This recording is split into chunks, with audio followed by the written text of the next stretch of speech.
Well, good evening again. This is the 16th Spotlight show for the St. Genevieve Museum Learning Center. And tonight I have with me Rich Rebecki.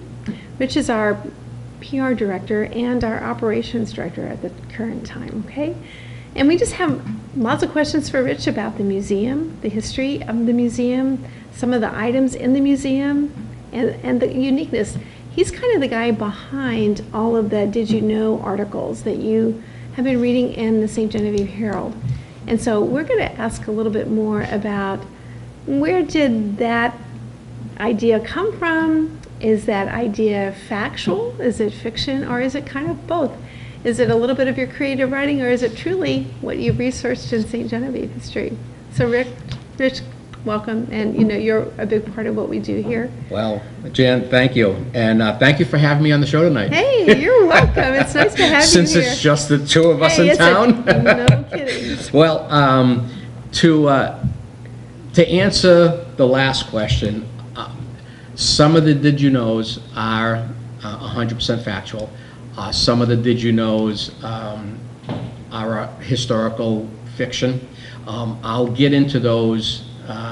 The difference between the two when just before we go to the museum remotely to see some of the items that I pulled out that were part in the past of the Did You Know series. But to answer your first set of questions about the museum history, everybody who's been following this monthly program knows that the focus is on the Learning Center, the new project that will eventually replace our current museum. And I've gotten very close to some of the staff people who keep the museum open, and in order to do what I'm supposed to do, I've done my share of research, and I can truly state this. Without our current museum, we don't have a museum learning center. Mm-hmm. I mean, every structure needs a good solid foundation, and our foundation happens to be some of the items that we are currently in possession of. I was speaking to the local historian recently, and I said, Bob, I've been telling people that come into the facility that about 95% of what they're going to look at, that was in the hands of someone from St. Genevieve at one time, in the possession of somebody, donated from somebody from the city and or the county. And he looked at me and he said, you wouldn't be far off if you said 100%. And that's what makes our little museum so unique. We don't have any items from somebody's grandparents' attic in Wisconsin and that they didn't know what to do with.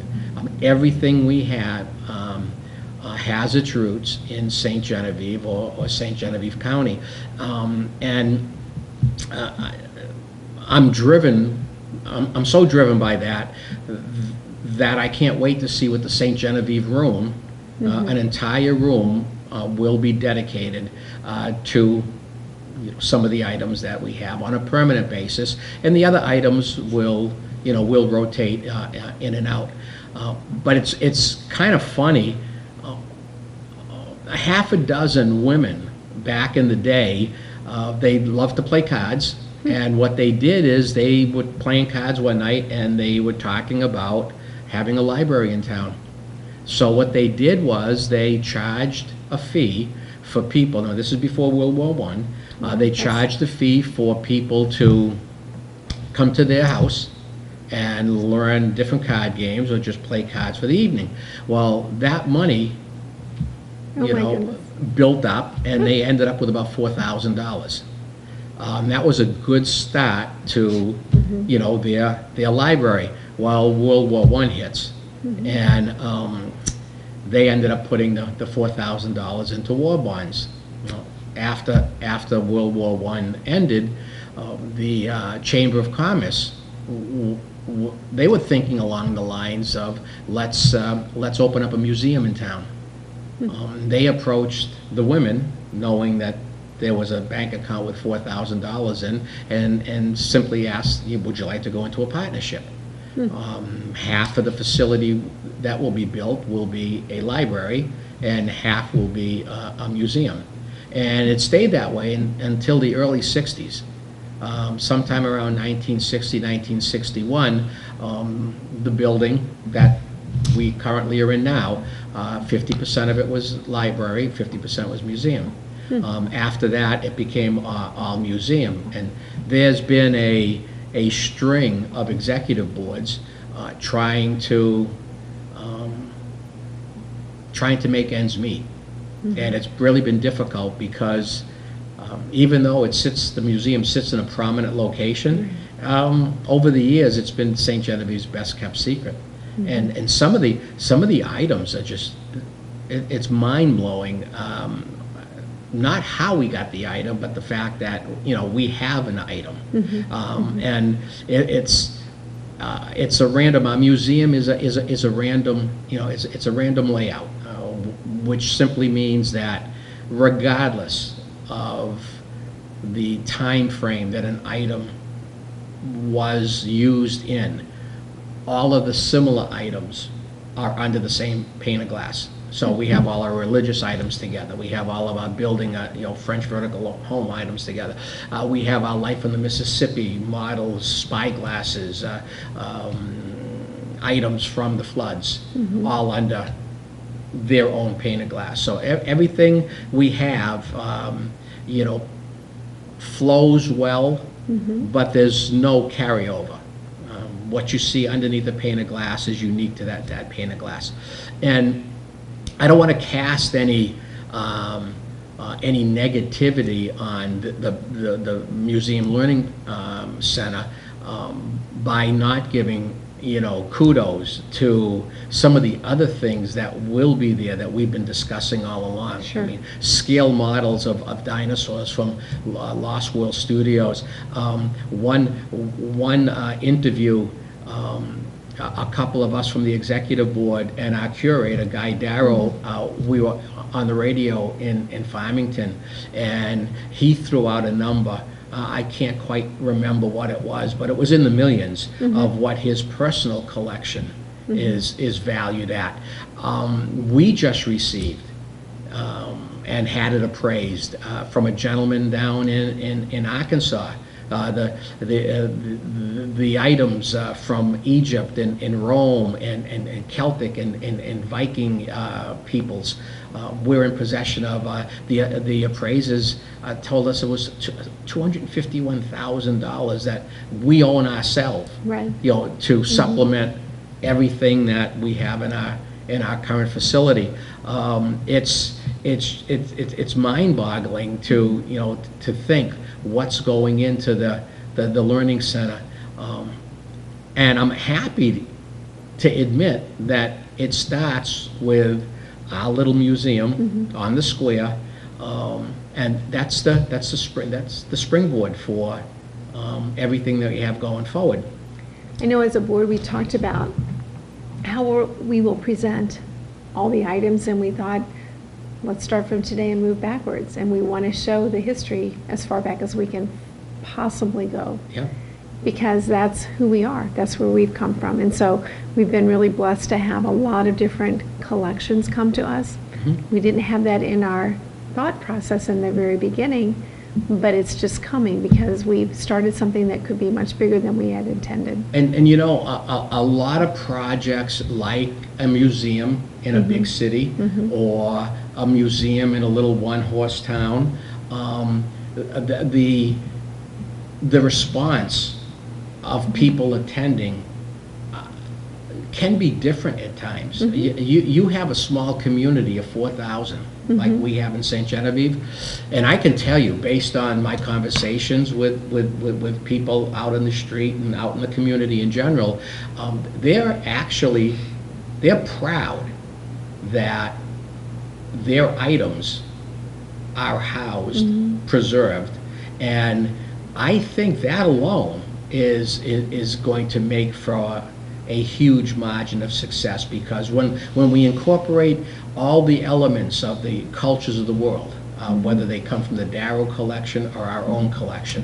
When we add the ingredients up on the second floor, the displays for agriculture, mining, and the military, the locals will be able to say, well, you know, they didn't mothball the museum. This is our stuff, and it's still on display. You know, and I think that's that, and the education concept that we're going to have in the Learning Center. I think that's what's going to be successful.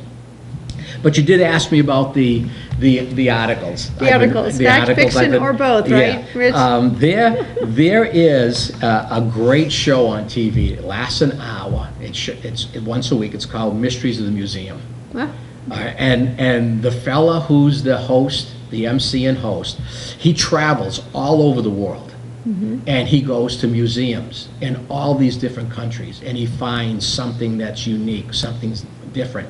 And they do maybe 4 or 5 of these items, you know, per 1 hour show. Now, we don't have a budget, so the executive board can't even send me to Perryville. Okay, so I'm thinking, how can I do something like that and let people know that even though they might have recently been in the facility and they've looked around, they might have overlooked, you know, an item or two. So I thought, you know what, I could probably do something like that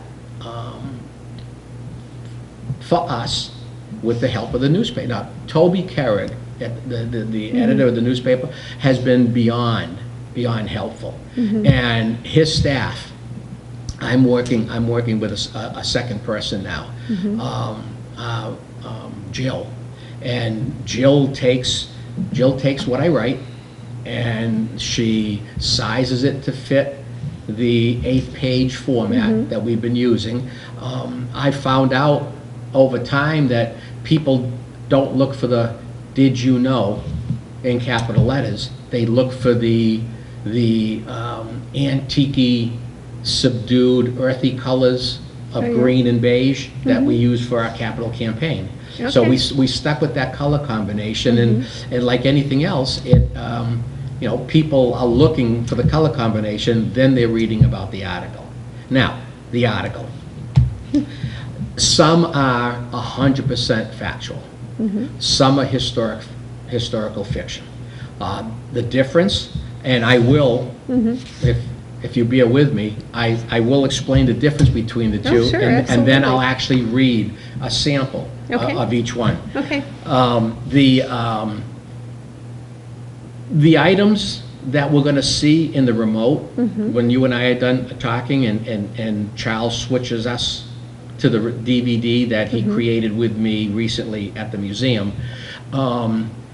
If we have, and this is kind of ironic, and I thought of this on the car ride over here, you know, what I was going to say. The facility started off as a library. Well, we have the equivalent of a Dewey Decimal System for our items. Okay. I mean, we've got them cataloged on the computer, but over time, people just use 4x6 index cards with descriptives. So I see an item, and there's a storage, a location number associated with it. I'll go through the card catalog. Everything's in numerical order. I'll pull that out and I'll read it. If the information is substantial and it tells its own story about the item, then I'll just copy it as is, mentioning the names of the people who donated, or mentioning the names of the people that once happened to be in possession of it. Now, those items, remember now, since 1935, we had different people doing record keeping and bookkeeping, so some people were very, very organized, and some people just said silver cup. Well, we did a little research, and that silver cup refers to an Antoine O'Neill piece of silver.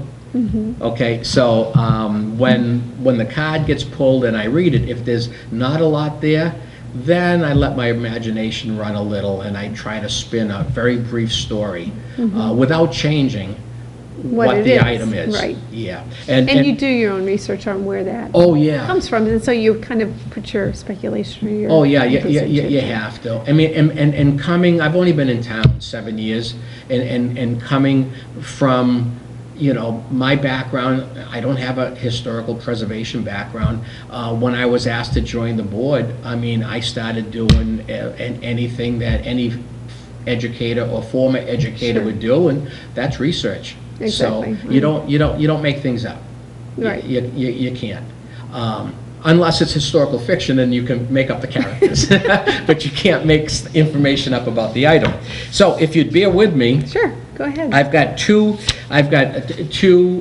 did you knows. Okay. And the first one is a factual did you know. Okay. I mean, all right, so the call to arms came on a beautiful spring day in 1780. Acting on a tip, the governor of St. Louis appealed to Don Silvio de Carbona, St. Genevieve's commandant, and Francois Valet, captain of the militia, for assistance. Under the overall command of de Carbona, 6 Spanish soldiers of the 5th Regiment of Louisiana's garrison at St. Genevieve and 60 members of the local militia traveled to St. Louis, arriving on May 13, 1780.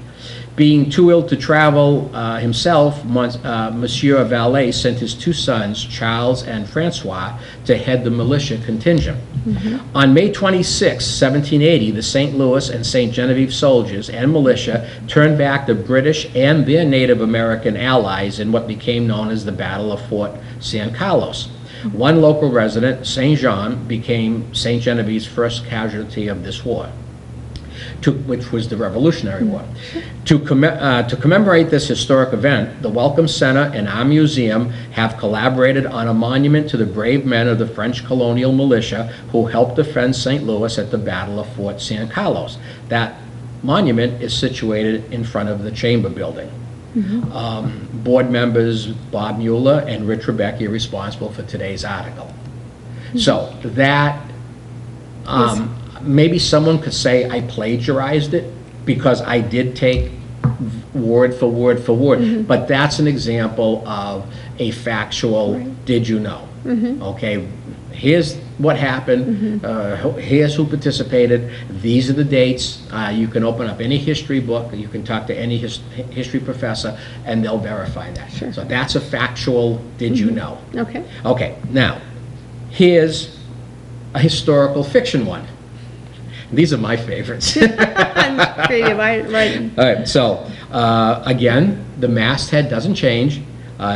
Did you know, a peek inside our museum, that's what people see after they look for the color combination. Can you tell me a little about this camera, the shopper asked. Well, I sure can, came the reply. What we have here is an AG Brownie camera from the Eastman Kodak Company. The ground glass viewfinder is reversible for both horizontal and vertical pictures. The lens has adjustable focus features, which gives the photographer plenty of freedom for different shots. Snapshot speeds happen because of the ball bearings in the shutter. You'll end up with photographs that are almost 3 inches by 5 inches in size. How expensive is this model? The shopper inquired. She's all yours for $15. In our museum is a 1922 AG Brownie camera on loan from Mr. Arthur Girdle. Come in, stand in front of it, and smile pretty. Oh, so yeah, that really does tell you how the cameras were back in those days Exactly. and what they cost. Exactly. But, right. And but the you two, just added a little I story added to the it, 2 sure. people talking in a department store Right. or whatever.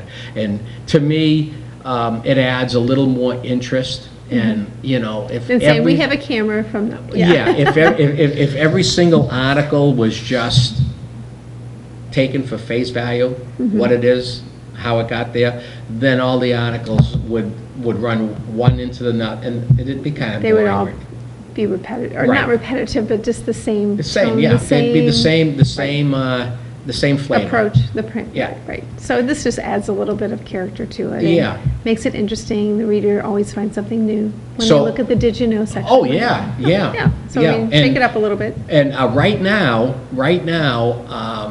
the Did You Know articles, that space, we're reprinting some of the people who gave testimonials on our behalf when we were going. We're still going through procurement and development. So we decided, let's put a temporary halt on these articles, and let's run the testimonials in that spot. And Jill is doing a phenomenal job, because when people wrote the testimonials, some were long, some were short. She's getting everything to fit in the space that people are accustomed To read. to looking for and reading. We're coming to an end of those testimonials, and I've got 3 items ready to go in the future. And then at that point, we'll sit down as a full board and decide: do we want to keep on keeping on? Like Steve Miller said, or do we want to do something a little different? Well, we have a lot more new items to be adding and talking Yeah. about, so it might be really nice to keep an interest Yeah. through the I would- paper I to just don't talk mind. about what's coming and what's being displayed. Sure, and I like doing this. This is really fun. But not too long ago, Charles, who normally runs the board for us downstairs, he brought a camera over to the museum, and what I did was I brought out a bunch of items that I had written about that I thought, now may be a good time to jog people's memories, or maybe if they see something that they hadn't seen in the past, it may bring them in. The clock is ticking and the calendar is being flipped. One of these days we're going to be in the new facility. Right. So I thought it would be a good idea to do a remote, and I think now would be a great time for us to say temporarily goodbye to our viewership and have Charles do the remote, and then we'll come back and close everything out. That sounds good. All right, Okay. Charles, you're on. Well, welcome to the museum. As Jan and I had mentioned previously, we are going to go in and we're going to look at some of the really unique items that we have. This is probably one of the most eclectic facilities in this town, or even in this area, and we're pretty proud of what we have, what you'll see today.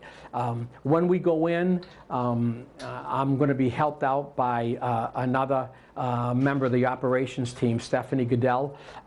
She runs the desk, and she keeps smiles on everybody's faces. She'll be handing me items while I explain. Mostly off camera. You'll see my hands because we do have to move a few things around, but for the most part, you'll be focusing in on the items that we have. So without wasting an awful lot of time, let's go in. We're set up on one of our display cases. We've got maybe a dozen or so items.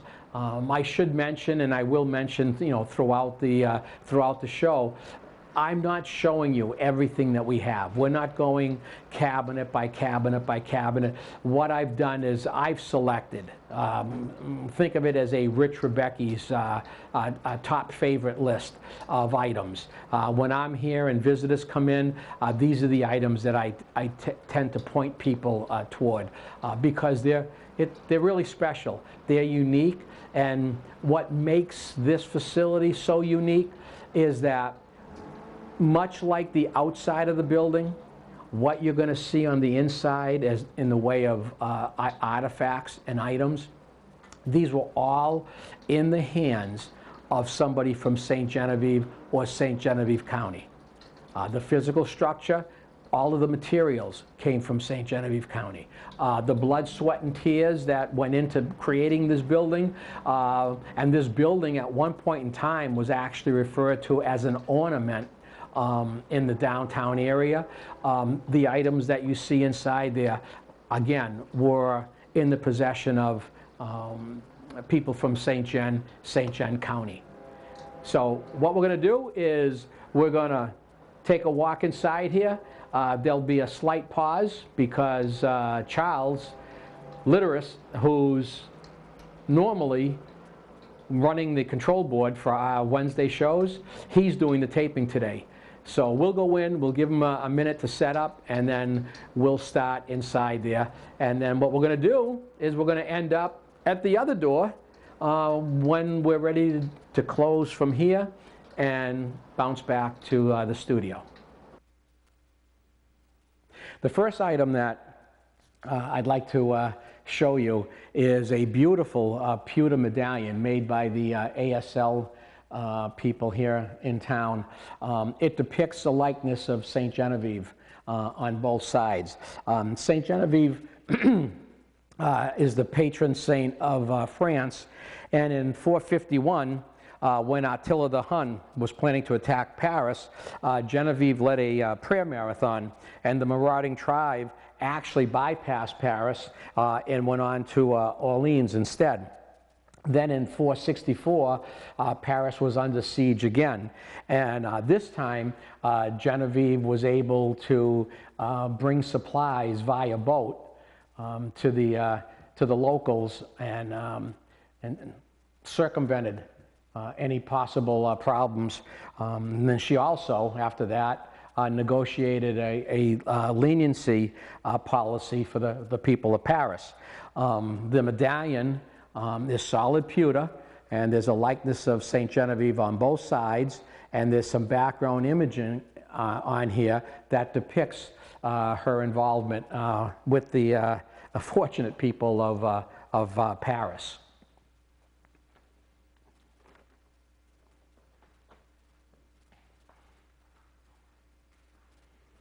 The next item is a pair of binoculars.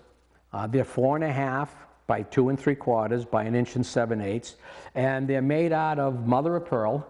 All of this is mother of pearl and brass. What makes these special is that they were used in Paris in the winter of 1843. Well, at the same time, in Paris in the winter of 1843, the famous opera Don Pasquale was being played. That was the first of the Italian comedic operas. And these binoculars could have very well been in use during that performance. If not, they were in use during the 1840s to 1850s in Paris, France.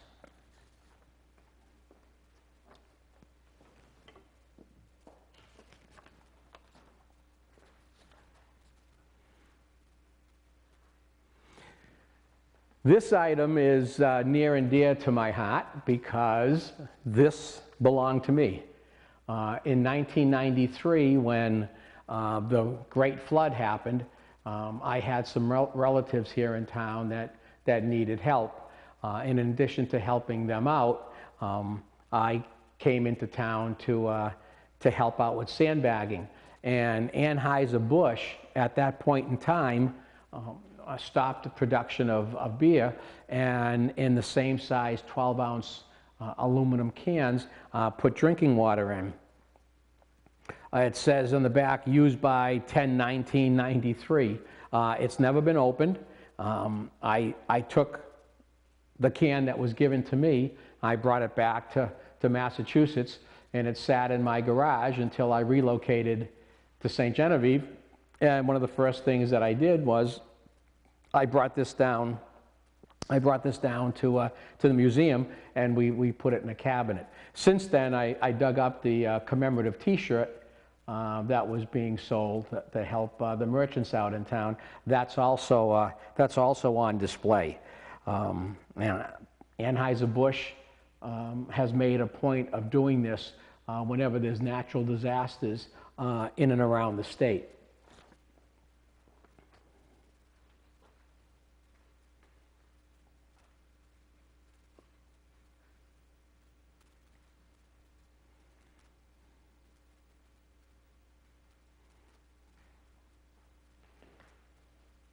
These writing instruments was used by a local gentleman. He would sit at a drop leaf desk, and using one of these two instruments would write his communications to people. They're unique. Each one is unique. This one here has a gold nib. This one here has a gold nib, and there's gold accent and details down to the base, which is a solid mother of pearl. This has a wider nib flare than the next one I'm going to show you. And the next one I'm going to show you is similarly unique in that it has a brass nib, and this time it's on a onyx handle with the top section of a fleur-de-lis. Crafting it with wings, those wings would have broken off within a matter of time. So that little finial is without the wings. Both of these are, like I said, circa 1800, and they came to us as a pair in a velveteen jacket and a velvet liner. And as far as writing instruments go, these are in pristine conditions.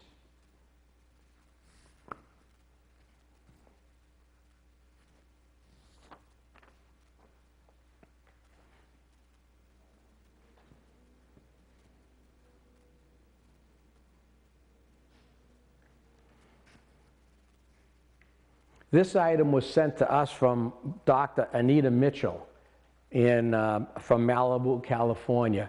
She had a relative around 1909 who was married in the Catholic Church across the street. And this is actually the silk, I guess you would call it a corset, worn by her relative. It's a size 0, or maybe even smaller. It's almost doll-like, it's so small. But it's got the fishbone, it has the fishbone areas for support. It's made out of satin and silk. And like I said, it was worn back in 1909, and we've kept it safe on display. And again, this falls into some of the uniqueness of the items that we currently have on display.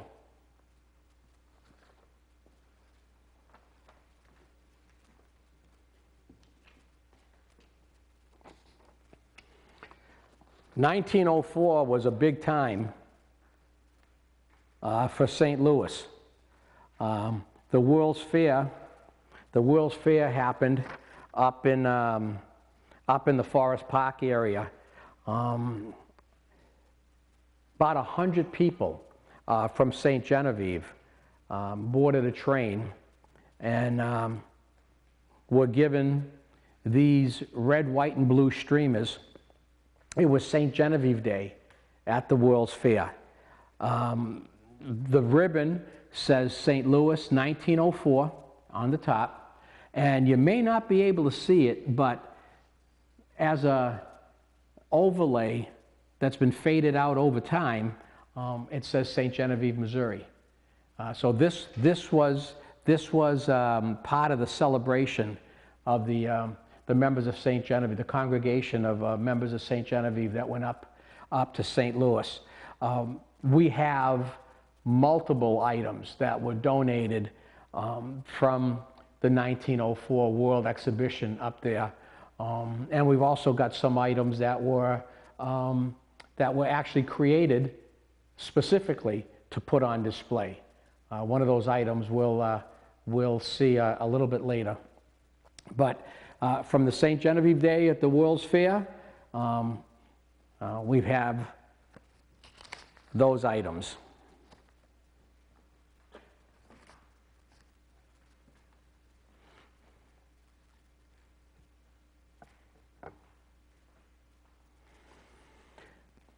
When the town was first settled, it settled 2, maybe 3 miles south of where we are now. And the early settlers didn't realize that having oceanfront property wasn't a good thing at times. And they realized that when they were hit with their first big flood. Well, at the time, the first church was a wooden structure that was flooded out. So eventually the people said, you know what, we have to move up to higher land. So what they did is they took apart the log cabin church that they had, and they brought it up piece by piece by piece and set it up on the church grounds across from where our museum is. Eventually, the congregation in town and the town itself got so large that the log cabin church wasn't big enough anymore. So in its spot, they built this stone church. Now this stone church sat above the spot that the log cabin church sat. The only way to get into this stone church was with that key. What remains of the second church on the spot is a rendition, an oil painting rendition, and this skeleton key. And this skeleton key would be used to lock and unlock the door. I'm thinking that this church was built around 1834, and I'm getting that from above the door frame. It says 1834. Well, like anything else, the town grew, the congregation got larger, so the church that is currently in town, that was built directly over this. Now, who you speak with, there's bits and pieces of this underneath within the foundation of the new church. Other people say the new church was built around this one, and it was taken apart, and who knows for sure.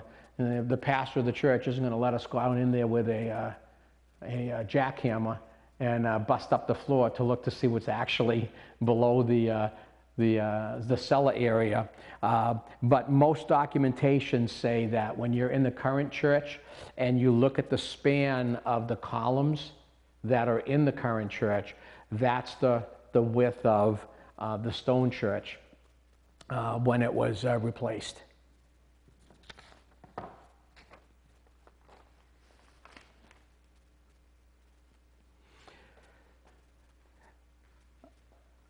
I'm going to put the top of this in the field of focus. The entire walking stick may not appear, but this is a truly unique item. The Beauregard, the boat Beauregard, was built in Scotland during the late 1850s. She was utilized during the Confederacy for the Confederacy as a vessel to counter Union naval boats. The boat was commissioned in Charlestown, South Carolina in October of 1861, being outfitted with a single 24-pound rifle, and the Beauregard carried a crew of about 40 people. Well, she was run ashore during her 7th attempt at running a blockade, and she still lies there in that watery grave. When it was brought up in 1911, somebody took a section of the wooden bulkhead and turned down this walking stick. Now it's a protective site. It's still in the water, and at low tide you can still see bits and pieces of the original boat. What makes this so unique is that all the information you need to know about the Beauregard is actually hand-carved in the shaft of this walking stick. It's made solid oak. Solid walnut was the bulkhead The bulkhead was made out of solid walnut. It's wrapped in nautical roping. It's got a hand hole here and a top knob to fit inside the palm of your hand. But if you look real close, you can see letters of the alphabet, and it tells you when this walking stick was created, and the date is down bottom here, 1911. Now, this is a piece of naval history that we have on display. Another piece of naval history is this Spyglass. Dr. Richard Landing donated this Spyglass that he came to obtain from a relative of William Cox. Day in and day out, William Cox scanned the Mississippi River looking for water traffic. He stood on a cupola or widow's type walk with this solid brass spyglass. One day in 1870, the boats that he was monitoring were actually in a race. The Natchez and the Robert E. Lee, both captained by people who truly disliked one another, came up the Mississippi from New Orleans in a race to St. Louis. In 1870, the Robert E. Lee docked in St. Louis almost 6 hours ahead of the Natchez. Research indicates that the captain of the Natchez took the cautious route up the Mississippi, keeping his men as a priority, where the captain of the Robert E. Lee just kept his foot to the metal to the pedal and came flying up the Mississippi, winning the race. This is one of the many nautical items that we have, including models of the boats just mentioned, as well as the very first steamboat that came up the Mississippi and docked in St. Genevieve. At one point in time, St. Genevieve was only one of 3 ports of call in the state of Missouri. Hannibal, St. Louis, and St. Genevieve were the only 3. Now I think there are significantly more ports, but St. Genevieve does have a history, a water history.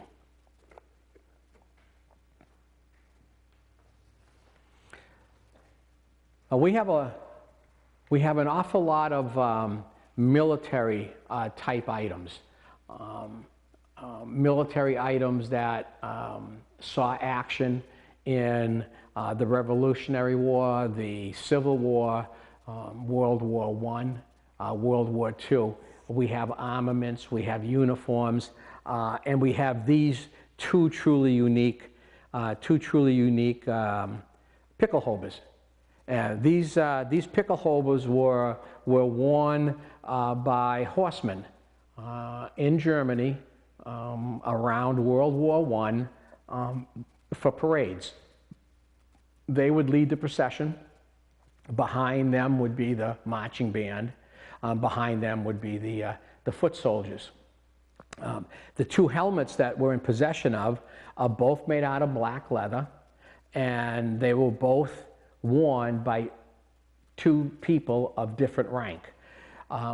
The brass adornments on this helmet, the brass finial, and the decorative piece right here above each ear.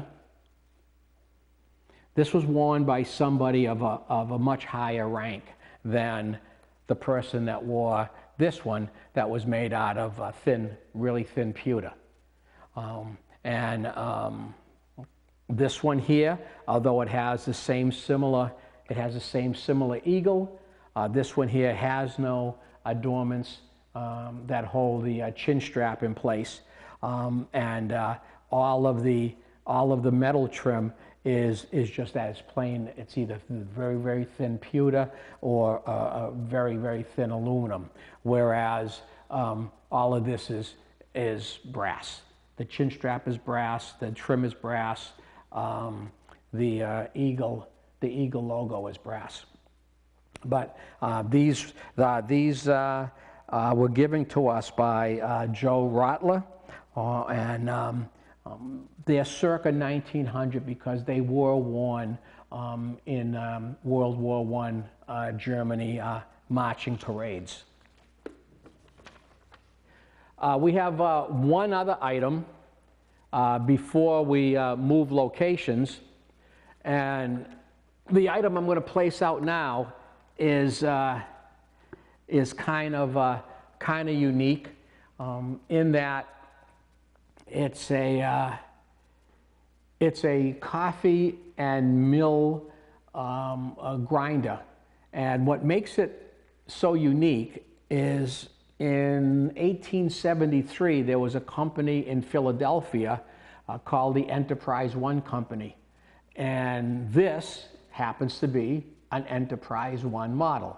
And somebody back there realized that the grinding up of grain, whether it's a coffee bean or a hull, wheat, rice, or whatever, has nuts, you need a different kind of grinding mechanism to get really, really good powdery type of items.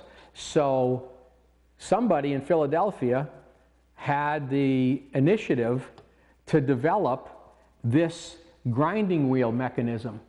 So you could buy one Enterprise One, and you could buy the different grinding teeth. So if you were doing coffee, you'd have one setup on. If you were doing walnuts, crushing walnuts, I don't know, do you crush walnuts? I don't know if you do it that way. What are we going to do with the, no, that's a bad example. Because what are you going to do with the, with the shells? Let's say corn, grinding corn. So that would be a good example. You would change out the gear, and like all grinding, one wheel moved, and as you dumped and locked your items in, you'd pulverize whatever it is you were grinding, and in the drawer was your end result. This, much like items made in the late 1800s and early 1900s, the only plastic on here happens to be actually, you know what? No, the pull knob this pull knob is turned down. Plastic didn't come in to replace metal for quite a while after this was made. This is 100% metal, tap and dyed on a base, and it's pretty heavy. But this replaced the need for grinding something, taking all your end result, putting it back in, regrinding, doing it 3 or 4 times. All you needed to do was just pair up whatever it is you were grinding with the proper type wheel. The next couple of items that we have are actually too big to put on the tabletop. So what we're going to do is we're going to relocate the camera, and we're going to go back to 1904, the World's Fair, because something made by and invented by John Burroughs sits on our floor. And this item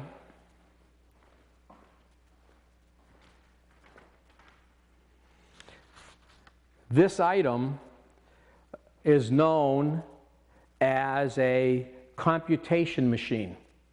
And John Burroughs, around 1885, came up with the concept of attempting to take the pencil out of the ear of accountants. So what he did is he came up with this device that not only does your computation come out down bottom here, but it also can be printed on a piece of paper. John Burroughs' first company was called the American Arithmometer Company. And this did what it set out to do. After Mr. Burroughs passed away in 1904, the entire operation relocated to Detroit and changed its name to the Burroughs Company. The newly named company became the largest adding machine company in America. Mrs. E.P. Bovary donated that machine along with the stand that it came with. Probably the most talked about and most impressive item that we have is the St. Genevieve transfer boat. The St. Genevieve transfer boat ran from the early 20s to the early 60s. It was the only way for product west of the Mississippi to make it to places like Chicago, New York, Philadelphia, Boston. What would happen, a train loaded with product would load up here in St. Genevieve. There were 3 tracks on the barge. The train would divide itself into thirds, keeping even weight on the transfer boat, and it would work its way over to Kellogg, Illinois. Over in Kellogg, Illinois, there would be a siding. And what would happen is the boat would line itself up with the siding over in Illinois, and 1/3 of the cars would be brought over to the siding. Well, by the time the coal car and the engine worked its way back to the landing, the boat had moved itself in so that the second set of tracks would align up with the tracks that went over the water. That whole procedure would be repeated, and then by the time the train came back a third time, the last row of cars would be in alignment. The train would couple those up, go over to Kellogg, Illinois, hook up the other 2 sections of cars, and take off east. The St. Genevieve would eventually work its way back to St. Gen and possibly pick up another train if one was waiting in the siding here in St. Genevieve. Engineers figured out that the train did need a little boost with gravity, so that's not a mistake. When you're looking at the way the tracks dip down near the water, that's exactly gravity was helping the train pick up a little extra speed so it could get up the embankment and then over to the siding. Now, just to the left of this item is a bread bowl, and the bread bowl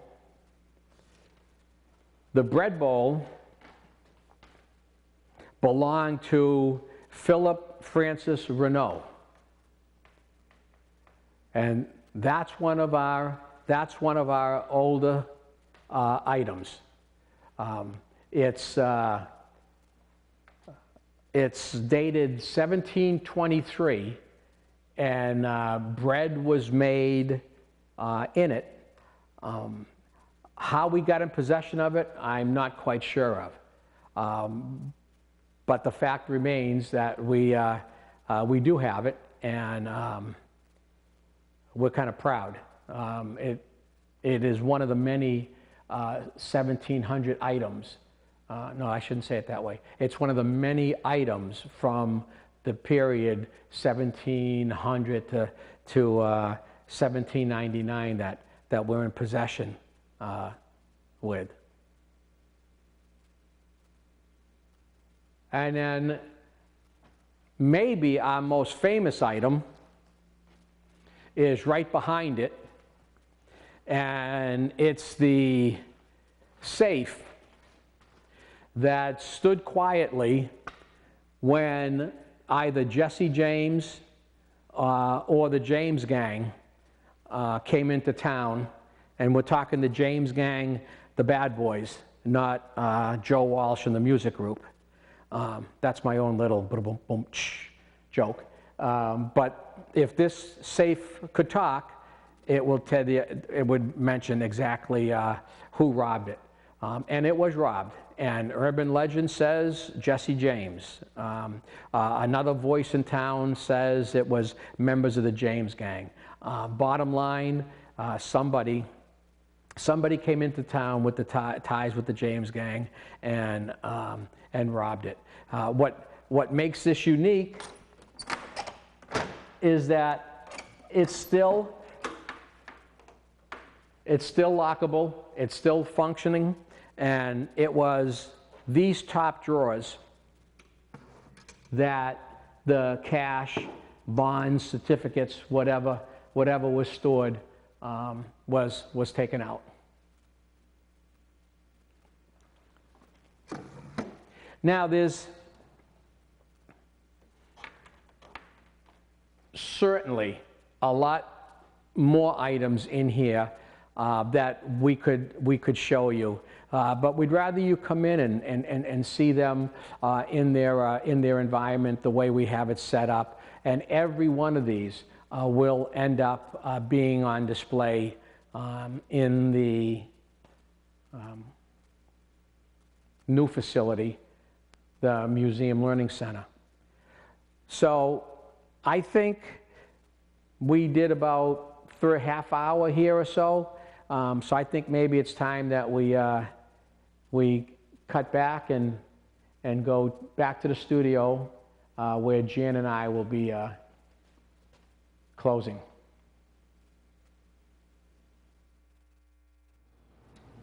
You know, I almost forgot.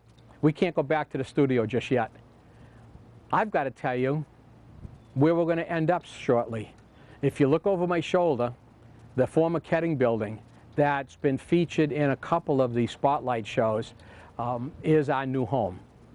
I mentioned inside there a couple of times that all of the items that you just saw will be on display there as well.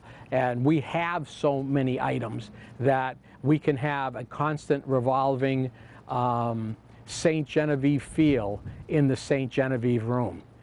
Behind me is the former Ketting building, and if you look at the top, what would be my left side, your right side, the first two windows in that top corner, overlooking that main road, that's the St. Genevieve Room.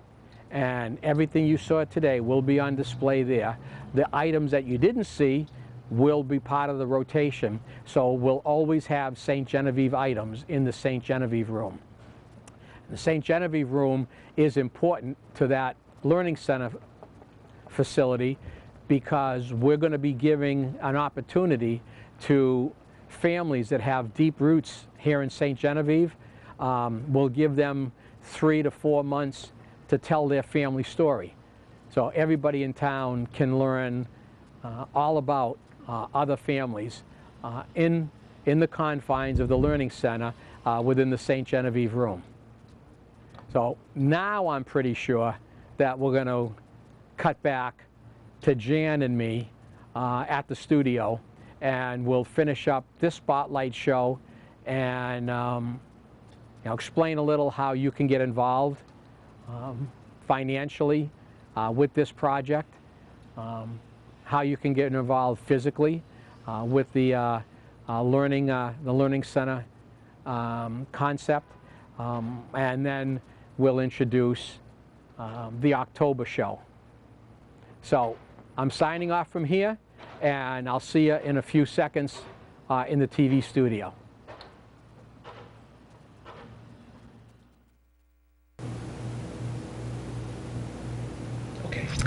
Well, welcome back. I sure hope that you enjoyed seeing the items at the museum. Thank you, Rich, for all that you did. Oh, my pleasure, my pleasure. And should we do this again next month? Yes, we'll be back here for Spotlight 17. 17. See you next month. Good night.